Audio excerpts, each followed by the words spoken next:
Muy buenos días, hermanos. Que Dios los bendiga. Pues tanto nuestro hermano Ernesto como Valeria han puesto como una alfombra, ¿no?, para la predicación que viene. Ha colocado nuestros corazones en el sitio exacto. Cuando nuestro hermano Ernesto nos invitaba a colocarnos en ese momento, ¿no? A veces es muy difícil. Cuando leemos la palabra, leerla así rápidamente, fríamente, no es lo mismo que cuando se ha vivido. Entonces, la intención que tengo en mi corazón es intentar que todos nos pongamos en este momento. Y Valeria nos ha compartido también la carga, ¿no?, que teníamos del pecado. Y a ese momento, ¿no?, del sacrificio de Jesucristo, cuando mencionó nuestro hermano Ernesto esa oración tan especial, de eso vamos a hablar. Y Jesús sabía hacia dónde se dirigía. Vamos a poner esta prédica en el nombre del Señor. Padre Santo, te damos gracias porque hasta aquí tú has conducido esta reunión, Señor, este culto de alabanza y de adoración a ti. Pues has colocado, Señor, en el corazón de nuestros hermanos, han compartido la palabra. Hemos alabado tu nombre, Señor, y hemos expresado no solamente con palabras, con instrumentos, sino que te hemos adorado en espíritu y en verdad, Señor. Ahora te ruego, Señor, que tú me ayudes, Señor, porque soy pobre, Señor, en palabra, porque soy pobre, Señor, en cuanto a todo lo que requiere, Señor, la perfección y la excelencia. Estoy muy lejos de ello, por eso te ruego que tú me guíes, Señor, lo que tenga que ser, que tú conoces el corazón de cada uno, que yo no los conozco, que tú puedas colocar tu palabra, que lo que no tenga que salir de mi boca, que no salga, Señor, y lo que tú quieras poner delante, que lo puedas hacer. En el nombre de Jesús, amén. Amén. Mis amados hermanos, quería ponernos en contexto. Les voy a predicar acerca de Juan, capítulo 17, que es la oración que hace Jesús sacerdotal, de intercesión, ¿no? Como decía nuestro hermano Ernesto, lo hace por él. Vamos a ver por qué razón lo hizo por él. Lo hizo por los suyos, cuando se refiere a los suyos, a los discípulos, a los 11 que habían quedado, y luego se va extendiendo. Esta oración es precedida por la cena que había compartido con sus discípulos. Y uno puede entender, como bien dijo Ernesto, el estado emocional que no podía tener Jesús, sabiendo que en pocas horas iba a ser apresado, y él sabía todo lo que le venía encima, con toda la furia que lo iban a atacar, lo iban a golpear y lo iban a crucificar. Un momento para nada fácil.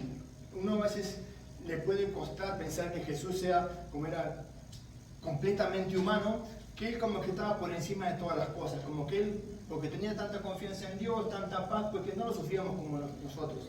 Él seguramente sabía lo que significaba el dolor en la carne. Se habrá pegado algún martillazo trabajando, se habrá caído algo en el pie. Él sabía lo que era el dolor y sabía lo que se iba a enfrentar.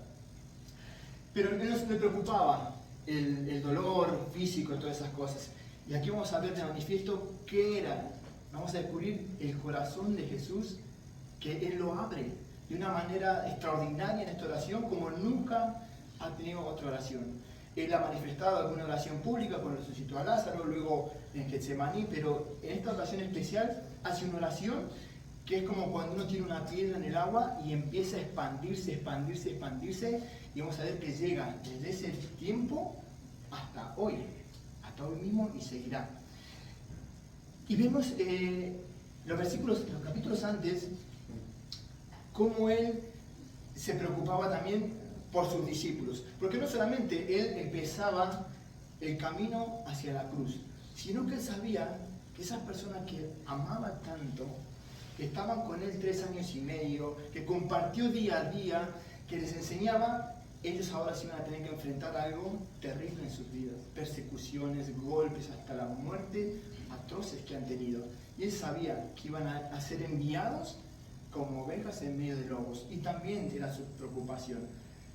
Vamos a descubrir en esta oración que Jesús no ora porque estaba atemorizado, no ora para que Dios le quite esa preocupación. Yo me imagino, como decía Ernesto, nos ponía, ¿qué harías tú si sabes que vas a morir de esa manera? Pues yo, por favor, te pido que me ayudes, te pido que me guarde, que me proteja, que me saque. O sea, yo. Y el Señor Jesús, vemos que Él, su preocupación pasaba por otras cosas. Por ejemplo, en el capítulo 16, Él habla, ¿no? Dice, antes que os he dicho estas cosas, tristeza llenaba vuestro corazón. Tengo cosas que decirlo que ahora no podéis sobrellevar. Después le dice, vosotros lloraréis y lamentaréis en el versículo 20. Y después en el versículo 22 del capítulo 16, también vosotros ahora tenéis tristeza. O sea, él sabía el estado de los discípulos, le había confesado que iba a ser apresado, que ya había terminado el tiempo. Eso lo hace en el aposento alto, en Jerusalén. Antes de dirigirse al Monte de los Olivos, que todos conocemos cuando fue a Getsemaní, él tiene que bajar por una colina escarpada, estaba a una altura de unos 800 metros, y pasar como por un valle donde pasa un torrente, que es el torrente de Cedrón. Del otro lado está el Monte de los Olivos. Es un terreno escarpado, de noche, eran como las 12 de la noche, y empiezan a bajar, y empiezan a descender. Y mientras van descendiendo, ¿qué pasaba en el torrente ese? Ese torrente lo usaban como desecho en Jerusalén, de ahí pasaba toda la basura, era un torrente que se llama solamente cuando había lluvias, si no estaba seco. Y allí se depositaban huesos de cadáveres de animales, ceniza, todos los desperdicios como un basural pasaba por ahí. Y en esa ocasión, era la Pascua, dice que en esa época aproximadamente 100.000, 200.000 corderos eran sacrificados, degollados, porque todos tenían que comerse en la Pascua. Por ahí, por ese torrente, pasaba la sangre de tantos sacrificios que se hacían. Cuando llega a ese lugar, Jesús, de noche, bajando casi 1,5 kilómetros, 45 minutos, porque no es más ir caminando que ir bajando con cuidado en la oscuridad, llega ahí, mira a sus discípulos, levanta los ojos al cielo y vamos a leer lo que dice. Juan, capítulo 17, versículo 1. Vamos a empezar, como mencionó Ernesto, la oración que hace Jesús por él. Y ese por él suena como que pidió por ayuda. Y vamos a ver qué ora. Dice, estas cosas habló Jesús y levantando los ojos al cielo dijo, Padre, la hora ha llegado. ¿A qué se refería? Todo lo que había estado viviendo, preservándose de no cometer pecado, para llegar puro a ese momento de sacrificio, cuidando a sus discípulos, porque no solamente el sacrificio de Jesús fue en la cruz, él tuvo que toda su vida, fue tentado en todas las cosas, padeció de traiciones, padeció insultos que le decían que era Belcebú, que tenía demonios, que era borracho, que era comilón, y él no pecó, no solamente no pecó con acciones, él no pudo pecar ni siquiera en pensamientos, ni siquiera pudo odiar, ni siquiera pudo tener resentimiento, cosas que cualquiera de nosotros, él toda su vida fue un sacrificio. No veamos como el sacrificio de Cristo como que, bueno, el día de la cruz, no, toda su vida fue un sacrificio. La cruz fue la culminación. Y cuando llega le dice, Padre, la hora ha llegado, glorifica a tu Hijo. Si nos quedamos aquí, está pidiendo algo por él, no, glorifícame. Pero da la razón, dice, ¿por qué? Para que también tu Hijo te glorifique a ti. ¿Qué significa? Que ponga en realce, que ponga en relieve el hecho que iba a suceder.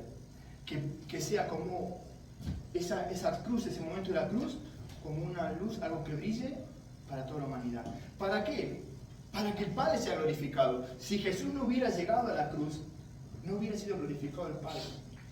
Y el Padre fue glorificado justamente por el sacrificio de su Hijo. Entonces Él dice, yo quiero que tú seas glorificado, pero para que eso suceda, glorifícame a mí. Ponme delante de la humanidad. Es el evento más trascendente de la humanidad. Ha habido cosas muchísimo grandes, el diluvio universal, las plagas de Egipto, muchas cosas que no han trascendido más de esa zona. El mensaje de Cristo de la cruz ha llegado hasta nuestro tiempo, a todas las culturas, a todos los idiomas, a todas las épocas. Y dice, para que también tu Hijo te glorifique ahí, como le has dado potestad sobre toda carne, para que dé vida eterna a todos los que me diste. Quedémonos con ese concepto, a todos los que me diste. Dice, y le dice, y esta es la vida eterna. Y cuando uno piensa en vida eterna, piensa en un periodo larguísimo de vida que no termina más.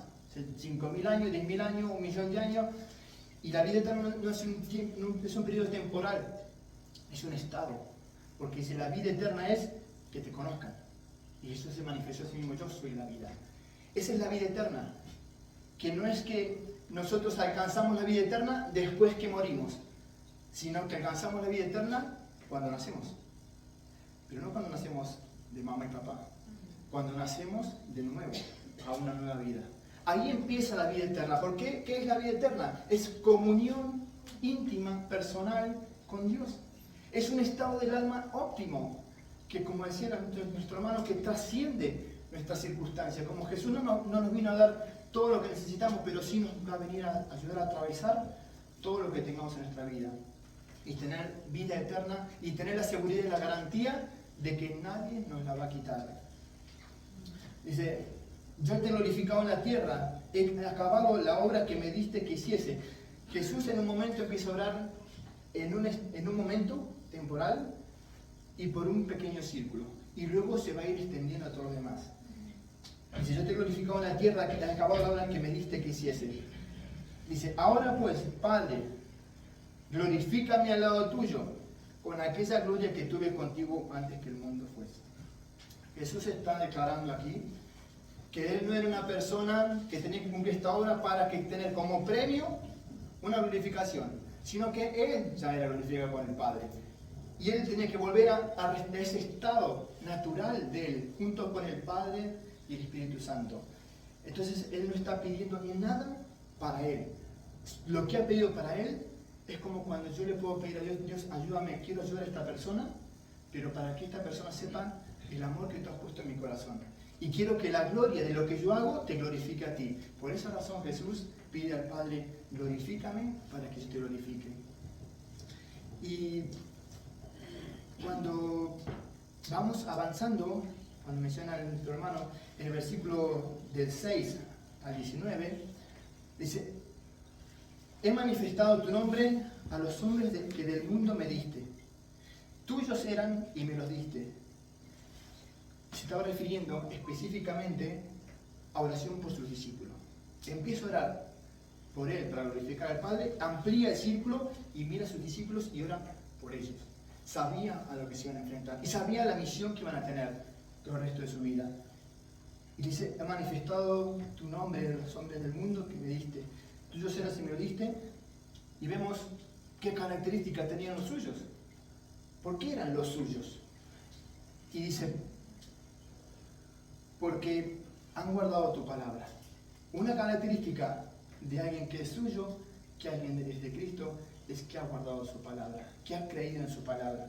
Otra característica, dice, porque las palabras que me diste las he dado y ellos las recibieron.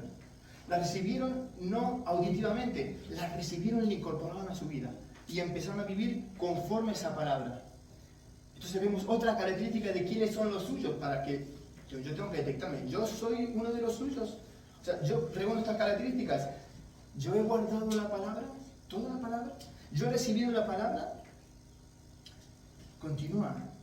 Dice, y han conocido verdaderamente, dice dos cosas. Que salí de ti y que tú me enviaste. Que aparentemente puede ser algo lo mismo. Pero ese salí de ti habla de un origen. Hablan de una comunión. Habla de salir del Padre. Y otra cosa es el envío como hombre a la tierra para el sacrificio. No es que fue creado y fue enviado, sino que salí de ti. Y vamos a ver cómo también dice lo mismo más adelante del Espíritu Santo. Aquí va a quedar manifestado, lo que quiero que quede muy claro, la Trinidad. No mencionada esa palabra en la Biblia, pero sí está muy claro el concepto. Y en eso no quiero que haya ninguna duda sobre en qué creemos en esta iglesia y qué predicamos. Dice, porque las palabras que me diste las recibieron, que salí de ti, y han creído que tú me enviaste. Él empieza a orar por ellos específicamente. No quiere decir que Jesús no haya hecho otras oraciones. De hecho, cuando estaba en la cruz, dijo, Padre, perdónalos. Y se estaba refiriendo a gente que no creía en Él. O sea, pero vamos a específicamente en este momento que ora por sus discípulos. Dice, ellos estaban a punto de dejar su vida. Y dice el versículo 9, yo ruego por ellos, no ruego por el mundo, sino por los que me diste, porque tuyos son. Y todo lo mío es tuyo, y todo lo tuyo es mío, y he sido glorificado en ellos, he sido manifestado como quien eran realmente. Fue manifestado que no era solamente, como al principio creían, un maestro, un profeta, un enviado, Juan el Bautista, sino que han reconocido, por fin, como Jesús le dijo, tanto tiempo has tardado para darte cuenta que yo soy el Padre y el Padre en mí. Y sigue, ¿no? Y estamos en ese momento a la orilla del Cedrón. De noche ya pasando el tiempo y Jesús ora, intercede por sus discípulos. Y están en ese espacio temporal. Pero ahora Jesús amplía su visión y ya habla de su obra ya completada. Ya sabe que va a morir en la cruz, sabe que va a resucitar, sabe que ascenderá al cielo y hace esta manifestación. Y ya no estoy en el mundo. Yo puedo decir, ¿cómo no estoy en el mundo? Si estaba ahí. Jesús empieza a ampliar no solamente su abanico de por quién intercedía, sino su visión. Ya no estoy en el mundo, mas estos están en el mundo. Y yo voy a ti, Padre Santo. A los que me has dado, guárdalos en tu nombre. ¿Para qué? Guárdalos en tu nombre. Para que sean uno, así como nosotros. No para que se lleven bien, no para que sean buenos cristianos, no para que sean colegas, sino para que sean uno. Una unidad perfecta que solo se puede entender si tienen el mismo espíritu, si tienen el mismo sentir, el mismo propósito y la misma trascendencia, todo junto. El Señor Jesús ora para que sean uno y quiere que su obra sea completa con ellos. Más adelante, yo voy a ti, hablo esto en el mundo para que tengan mi gozo cumplido a sí mismo. Dice, yo les he dado tu palabra y el mundo los aborreció. Está hablando también de la vida de los discípulos, que iban a ser aborrecidos. Hasta ese momento, ellos no habían sido aborrecidos, el que había sido aborrecido era Jesús. Pero él amplía y sale de su obra completa y de la obra de sus discípulos. Y pide por toda la obra de ellos. Voy a ti, yo les he dado tu palabra y el mundo los aborreció porque no son del mundo, porque tampoco yo soy del mundo. Y acá viene una declaración, como mencionaba también Ernesto, ¿no? El versículo 15. Yo no ruego que los quites del mundo. ¿Por qué? Muchas veces se puede pensar, una idea, imaginamos, no, que vivimos todos en diferentes trabajos, diferentes lugares. Decimos, bueno, qué bueno sería tener un barrio donde todos seamos cristianos, todos buenos vecinos, nadie tire la basura al otro, porque nos comportemos bien, tenemos una comunidad tranquila, que nadie te hace ruido por las noches, nadie te pone bachata ni música por la noche, entonces no me gusta la bachata, pero bueno, o sí, pero nadie te pone esa molestia, todos cristianitos bonitos. No fuimos llamados para eso. Fuimos llamados para salir al mundo, no para meternos en un convento, no para meternos en ningún lugar alejado del mundo para no contaminarnos. Fuimos llamados para estar en el mundo, para llevar el Evangelio, si no, ¿quién va a llevar el Evangelio al mundo? Y estamos llamados para eso. Y estamos llamados también para tener relaciones con las personas del mundo, pero no para contaminarnos con el mundo. Jesús no se apartó de los pecadores. De hecho decían, come con borrachos, come con prostitutas, come con esto, come... Claro, pero no participaba de sus obras. Es diferente cuando bueno, salimos al mundo porque no tengo amigos cristianos y me comporto como el mundo. No, estamos llamados para hacer luz y para hacer sal, en ese sentido. Entonces Jesús dice, bueno, no ruego por que lo quites del mundo, sino que lo guardes del mal. Y ese guardes del mal no significa, como bien dijo Ernesto, que no les pase nada, que no tengan accidente, que no tengan enfermedades graves, que no se les mueran familiares. No, que los guardes del maligno, que los guardes de la perversión, que los guardes del desvío de la palabra de Dios, que los guardes en todo sentido, no físicamente. Y dice, no son del mundo, y vuelve a recalcarse, es que no son del mundo, como tampoco soy del mundo. Santifícalos en tu verdad. Es un proceso, hazlo cada vez más santo, que ellos vayan creciendo, vayan evolucionando. ¿En base a qué? En base a experiencias, en base a milagros, en base a ensueños, en base a visiones, o en base a tu verdad. Y luego confirma, tu palabra es verdad. Es que no hay otra verdad. Eso es lo que nos va santificando. Si nos sujetamos, no nos hacemos más buenos porque vamos evolucionando. La tendencia del ser humano es ir a peor. Cada vez más manías, cada vez más mañas, cada vez más resentimientos, cada vez más odio, cada vez más trampas. Y dice, no, santifícalos en tu verdad, tu palabra es verdad. Como tú enviaste al mundo, yo también los he enviado. Y yo por eso me santifico, el versículo 19, a mí mismo para que también ellos sean santificados en la verdad. Yo pensaba, ¿de qué manera Jesús le pedía eso al Padre? ¿De qué manera iban a poder ser ayudados ellos? Jesús sabía que Él iba a ser quitado de ellos.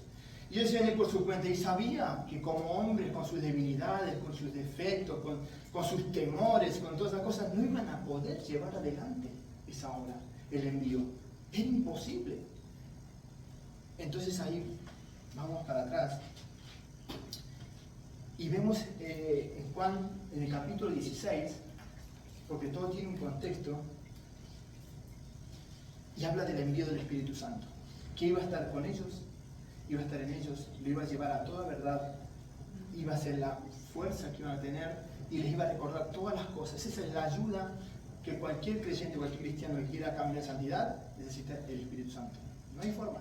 No podemos ser mejores personas porque sí, nos podemos quitar algún que otro vicio, algún que otro defecto, pero es imposible. No podemos contra nuestra carne si no cambia nuestra mente. Dice el versículo 26 del capítulo 15. Pero cuando venga el Consolador,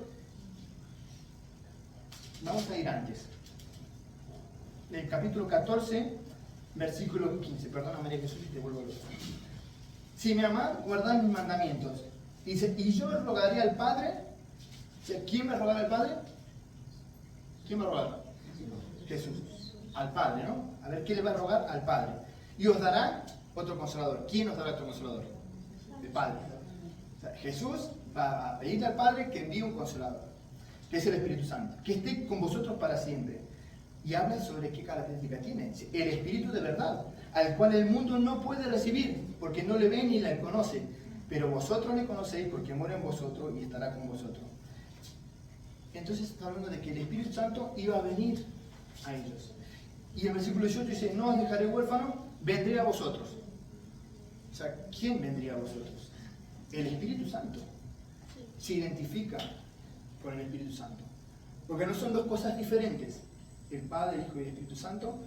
Dice, el Espíritu Santo vendrá a vosotros. Versículo 26, vuelve a hablar del tema. Dice, más el Consolador, el Espíritu Santo, ¿a quién el Padre enviará? Vuelve a reforzar lo que dice. Enviará al Padre, y ahora dice, el Padre os enviará en mi nombre, Él os enseñará todas las cosas y os recordará todo lo que os he dicho. Capítulo 15, vamos avanzando. Versículo 26 del capítulo 15. Dice, pero cuando venga el Consolador, ¿a quién? Yo os enviaré. No le voy a mandar el Padre. El Espíritu Santo, a quien yo os enviaré, se identifica con su Padre, porque su Padre y Él están en el mismo sentido. Jesús estaba hablando como hombre, por eso se refería a tu Padre, y había cosas que no conocía como hombre. Pero sí, cuando sale de la oración y empieza a manifestarse de esa manera, a quien yo os enviaré del Padre, el Espíritu de verdad, y el cual procede de mi Padre. Lo mismo, la misma palabra que dice originariamente es del Padre. Que no es una fuerza, no es algo etéreo, sino que es una persona, porque tiene características, porque dice, os enseñará. El aire no enseña nada, o algo etéreo no enseña nada, dice, Él os enseñará, os guiará, os consolará, os hará entender, intercederá por vosotros. Es algo activo, no es algo etéreo, es una fuerza, es una persona. Dice, el cual procede del Padre, el cual dará testimonio de mí. Versículo 7 del capítulo 16. Pero yo os digo la verdad, os conviene que yo me vaya, porque si no me fuere, el Consolador no vendría a vosotros, mas si me fuere, os lo enviaré. Vuelve a reforzar. 2 veces dice, el Padre lo enviará. Y 2 veces dice, yo lo enviaré. Y cuando dice, el Espíritu vendrá a vosotros, dice, yo vendré a vosotros. No os dejaré huérfanos. Vemos ahí cómo se manifiesta la intimidad de la acción, que no son cosas diferentes, que es una misma unidad. Entonces, de esta manera, la respuesta de Dios fue el Espíritu Santo, que es la misma naturaleza del Padre y del Hijo, para preservarlo, para llevarlo a toda verdad, para que los lleve a la santificación, para que los consuele, que les dé fuerza, recordarles las palabras de Jesús, que tomará de lo de Jesús y le dará saber, quien garantiza la comunión con Cristo y con el Padre. Y seguimos avanzando. Y dice, como no son del mundo, santifícalos en tu verdad, tu palabra es verdad. Versículo 18 del capítulo 17. Como tú me enviaste al mundo, así yo los he enviado al mundo. No va a pasárselo bien. No leemos en la Biblia y a veces uno se pregunta por qué los apóstoles, siendo que amaban a Jesús, hicieron cosas buenas, llevaron la palabra a todo el mundo, no se merecían un final mejor, que bueno, fueron crucificados, traspasados con espadas, quemados vivos. O sea, qué injusto. Ahora me pregunto, ¿qué pensaríamos nosotros si leemos en la Biblia? Bueno, Juan se retiró a una isla del Caribe donde vivió hasta los 100 años, terminaron todos una vida maravillosa. Digo, yo no me creería que esta gente realmente daba la vida por lo que creía. Hubiera sido diferente el testimonio si vemos que todos, como mucha gente, muchos pastores, muchas iglesias, tienen una vida espectacular, unos yates, yo me atrevería a dudar realmente si lo que buscan es servir al Señor o servirse a sí mismo. Vemos cómo terminó nuestro Señor Jesús, dando su vida. Vemos los apóstoles cómo han terminado. Ninguno terminó en un paraíso lleno de dinero, pasándolo bien. Dieron su vida. Nadie da su vida por algo que no ha creído. Y no solamente lo que han creído, sino que lo han visto, lo han vivido. Por eso Jesús los preparó, porque ustedes van a ser los testigos oculares. Jesús ya sabía algo que no existía y se manifiesta aquí, de lo que es el Nuevo Testamento. ¿Por qué?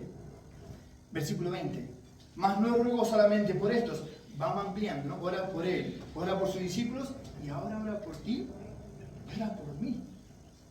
O sea, mas no ruego solamente por estos, sino por los que han de creer en mí, por la palabra de ellos.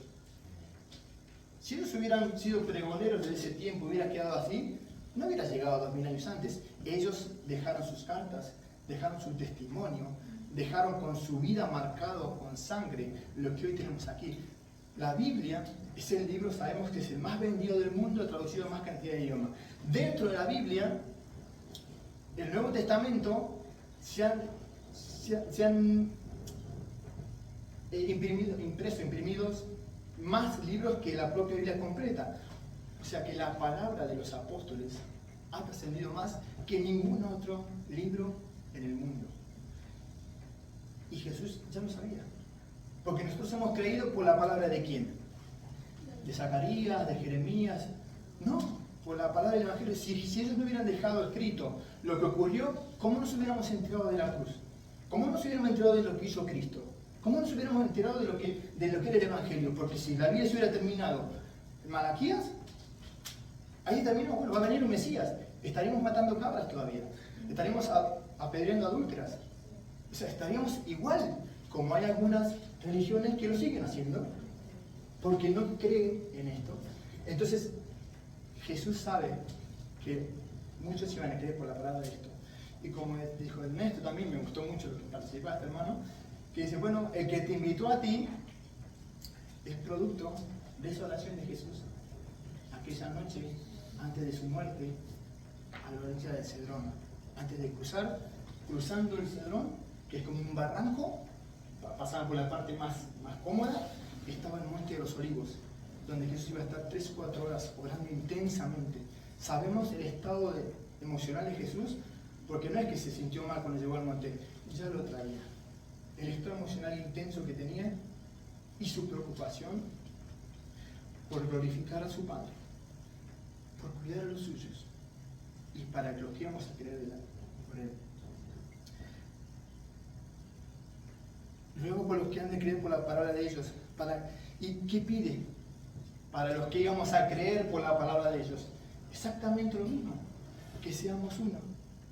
Es que esa es la vida cristiana. Es que seamos uno, el mismo espíritu, el mismo sentir. No es posible ser uno si no tenemos el mismo espíritu. Porque como nos congregamos alrededor de la mesa, somos un solo cuerpo. Y de esa manera podemos nosotros ser uno en el Señor, a pesar de ser diferentes, con pensamientos, ideas, tenemos crianzas diferentes, tenemos un mismo sentido, un mismo objetivo. Y tenemos el envío para compartir esta palabra, que es lo que estamos haciendo, invitándote aquí. Como decía nuestro hermano, nosotros no buscamos lo tuyo, te buscamos a ti para conectarte con el Señor. No buscamos miembros, no buscamos adeptos, no nos interesa tu dinero, porque el Señor va a mantener esto de alguna manera si predicamos su palabra, no hay duda, no depende de nosotros. Entonces no queremos tu dinero, no queremos tu aporte, queremos entregarte el mensaje. ¿Por qué? No me importa si te conozco o no te conozco, yo puedo amarte de una manera. Imagínate que tú estás en tu edificio y de repente te das cuenta que empieza a haber un incendio, se empiezan a quemar las cosas. Y tú te vas a poner a pensar, bueno, el del quinto B no lo conozco mucho, se empieza a llamar a mi vecina del tercero, que es súper majísima. No, tú empiezas a gritar, fuego, o sea, que se salven todos los que puedan, porque tú no haces diferencia. Y a veces mucha gente no cree, cuando tú te le acercas y le invitas a la iglesia, dice, oye, yo no quiero nada de ti. La iglesia no está buscando adeptos, no lo cree, porque no cree que puede haber amor honesto, sincero y leal en personas, porque como dijo nuestro hermano, siempre la gente te pide algo a cambio. Y en lo demás a lo mejor somos así, muchas veces, ¿no? Damos algo para tener una gratitud, para que nos den un favor, pero en esta ocasión, cuando te presentamos el Evangelio, cuando te invitamos a la palabra, cuando te queremos enseñar, explicar, que nos tomamos un café, oye, lo que te pueda explicar, lo que necesites, ayudar a un hermano, lo hacemos totalmente de corazón, sin ninguna intención. ¿Y eso por qué es posible? ¿Porque somos buenas personas? No, porque tenemos igual nuestros defectos, pero en nuestro interior nos va llevando a la santificación, el Espíritu Santo, y nos crea algo que no tenemos. Porque somos egoístas por naturaleza. La necesidad de hacer el bien, porque Dios ha cambiado nuestra naturaleza, ha cambiado nuestra mente, de adentro hacia afuera. No fue una forma física, Dios no quiere religiosos. A Dios no le interesa que vengas a la iglesia todos los domingos. No le interesa que toques la guitarrita, ni que prediques, no le interesa. Porque eso es lo que hacían los fariseos y Jesús los repudió. No, yo quiero que de corazón, que nazca de dentro. Y eso es obra del Espíritu Santo. No es obra nuestra. Sigo avanzando y ya termino, ¿no? Y dice, para que todos sean uno. ¿En qué medida? Como tú, Padre, en mí y yo en ti, que también ellos sean uno en nosotros, para que el mundo crea que tú me enviaste. Ese es el propósito. Dice que Jesús dice a su iglesia, se los iba a reconocer por el amor. No por lo bonito que cantan, no por el lujo de las instalaciones, no, se va a reconocer si hay amor sincero. Que a pesar de que nos lastimamos, a pesar de que nos hacemos daño con palabras, somos capaces de perdonarnos, somos capaces de poder estar por alto la ofrenda, somos capaces de reconciliarnos, porque nos amamos, a pesar de que nos pinchamos a veces, como los animalitos, ¿cómo se llaman? Los erizos, ¿no? Y hay una fábula conocida que dice que estaban los erizos, unos amigos de erizos, y se empiezan a juntar y se empiezan a pinchar unos con los otros, ¿no? Y entonces vamos a tomar distancia porque nos pinchamos unos con los otros. Y estaban súper tranquilos, no se acercaban, no se hacían daño. Pero llega el invierno y empieza a hacer frío. Y van a morir de frío. Y la única solución era juntarse y generar calor para sobrevivir. Y en ese juntarse y generar calor, pues también te pinchas. Porque nosotros nos pinchamos, pensamos diferente, actitudes, pensamientos, miradas, gestos, interpretamos, ¿no? Pero a veces tienes que aguantar esos pinchazos de tu hermano o de tu hermana para no morir. Y porque el calor te va a preservar. Y eso es ese sentido quiero que sean uno. como tú y yo somos uno. Que tengan ese sentir, que se perdonen, a pesar de que se molesten, que aprendan a superar esas cosas. Y Jesús dice que la generosidad de Jesús. El versículo 23, Él nos dice, bueno, yo voy a estar en la gloria a tu diestra y te pido que le des un rinconcito a ellos. Que le des unas migajas a ellos. Dice, no, yo quiero que donde yo estoy, ellos también estén. Él quiere compartir su gloria. Él no te quiere tener ahí sujeto. El que te ama no te tiene abajo. El que te ama te dice, vente conmigo.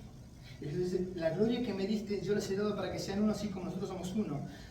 Yo en ellos y tú en mí. ¿Para qué? Para que sean perfectos en unidad. Para que el mundo conozca que tú me enviaste y que los has amado a ellos, como también a mí me has amado. Y 24, Padre, aquello que me has dado.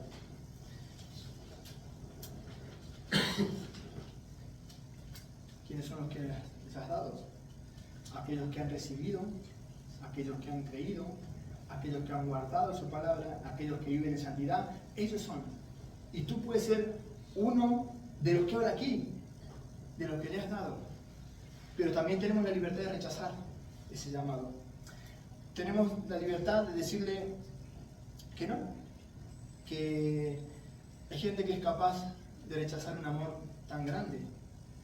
Como dijo nuestro hermano, no te pide nada a cambio, solamente que creas, como dijo Valeria, que Él ya murió por ti, que Él cargó con tu pecado. Y la salvación es por medio de la fe, no por medio de las obras. No tienes que hacer lo mismo que Jesús, no tienes que ir a sacrificarte, no tienes que caminar de rodillas, no tienes que andar de rodillas, no tienes que darte latigazos. Ya la obra sacrificial perfecta la hizo Cristo. Y ahora tú puedes acceder a ello por medio de la fe. No una fe intelectual, sino que la fe que te mueve y te conmueve y te lleva a obrar, que te impulsa. No, que bueno, sí, yo lo creo, sí, yo creo. Pues muy bien, yo creo que Jesús, sí, yo creo que sí. No, esa fe no sirve porque no te cambia. Lo tomas y el sacrificio es por mí, como lo tomó nuestra hermana. Valeria no pensó, bueno, hermano, yo me di cuenta de mi pecado. Y esa es la actitud. Tú piénsatelo para mí. Porque si, bueno, Cristo murió por el mundo, es muy simple. Pero si, bueno, Cristo murió por mí, oró por mí, intercedió por mí, envió el Espíritu Santo para que yo pueda ser salvo. Y yo, con mi soberbia, soy capaz de rechazarlo. O decirle, no, es que me espere. Todavía no. Ya me voy a tomar mi tiempo, quizás algún día. Todavía no es mi tiempo, todavía me quedan algunas dudas, estoy siendo un poquito escéptico, yo estas cosas no las entiendo. O sea, no seamos tan soberbios. Entrega tu vida. Ya estás condenado, no es que llegas a ver si paso o no paso, ya estás condenado. Como digo a nuestra hermana, si tú no accedes a eso, tú vas a tener que pagar por tus pecados. Tú lo vas a tener que hacer. Lo leyó muy clarito. Entonces ahora yo acepto el sacrificio sustitutivo de Cristo. Que Él murió por mí, en mi lugar. Y para terminar, esta vez sí, quiero leer una palabra que está en Proverbios, capítulo 1, del versículo 23 al 33. Y habla un poco de lo que es la tragedia del hombre y las buenas noticias. Proverbios capítulo 1, versículo 23 al 33. Dice, volveos a mi reprensión. Es una exhortación, ¿no? He aquí, yo derramaré mi espíritu sobre vosotros y os haré saber mis palabras. Por cuanto llamé y no quisisteis oír. Hay personas que están en esa actitud. Extendí mi mano y no hubo quien atendiese, sino que desechaste todo consejo mío. Todas las veces que Dios te llamó, te habló de una manera, por otra, lo desechaste. Y mi reprensión no quisiste. A mí no me digan lo que tengo que hacer. Yo sé lo que tengo que hacer con mi vida. A mí yo no quiero que ninguno en la iglesia me diga nada. Aquí todo el mundo soy imperfecto. A mí, mi reprensión no quisiste. Y dice, también yo me reiré en vuestra calamidad. Claro, después no vas a llegar al cielo y decir, ay, ahora sí que... No, tuviste toda tu vida para acercarte a Dios. No quisiste. ¿Y ahora sí? ¿Ahora sí quieres? Si yo me burlaré cuando viniere lo que teméis, cuando viniere como una destrucción lo que teméis y vuestra calamidad llegare como un torbellino. Cuando sobre vosotros viniere tribulación y angustia, entonces me llamarán y no responderé. El Señor dice, si oyeres hoy su voz, no endurezcas tu corazón. Hoy es el día. No más adelante. Porque cuando quizás tú quieras, cuando a ti te apetezca, pues quizás ya sea tarde. Dice, entonces me llamarán y no responderé. Porque Dios no es el genio de la lámpara. Como dice, bueno, cuando quiero, te llamo, te invoco. Cuando estoy pasándolo mal y me tienen que contestar. Y si no me responden, y Dios no responde las cosas. ¿Y por qué Dios no contesta? ¿Y por qué me pasan estas cosas? Como si Dios tendría la obligación de cumplirte todos tus deseos, todos tus anhelos, tus gustos. Dice, entonces me llamarán, no responderé, me buscarán de mañana. Mira, te despiertas con esa ansiedad, ese sofoco, que estás mal, sabes que te queda un día difícil, y no me llamarán. ¿Por qué? Por cuanto aborrecieron la sabiduría. El principio de la sabiduría es el temor de Jehová. Y no escogieron el temor de Jehová. Es una elección. Dios nos hizo su imagen y semejanza. Con ello va incluido la libertad de elegir, va incluido la libertad de elegir y la voluntad. No escogieron el temor de Jehová, ni quisieron mi consejo, y menospreciaron toda reprensión mía. Comerán del fruto de su camino, y serán hastiados en su propio consejo, porque el desvío de los ignorantes los matará, y la prosperidad de los necios los echará a perder. Y ahora viene el mensaje que quiero que, el último que quede para todos. Mas el que me oyere, habitaré confiadamente, y vivirá tranquilo, sin temor del mal. Termina el capítulo. Padre justo, Juan 17, 25, 26, el mundo no te ha conocido, pero yo te he conocido. Y estos han conocido que tú me enviaste, y les he dado a conocer tu nombre, y los daré a conocer aún, hoy, para que el amor con el que me has amado esté en ellos y yo en ellos. Señor, los bendiga. Amén.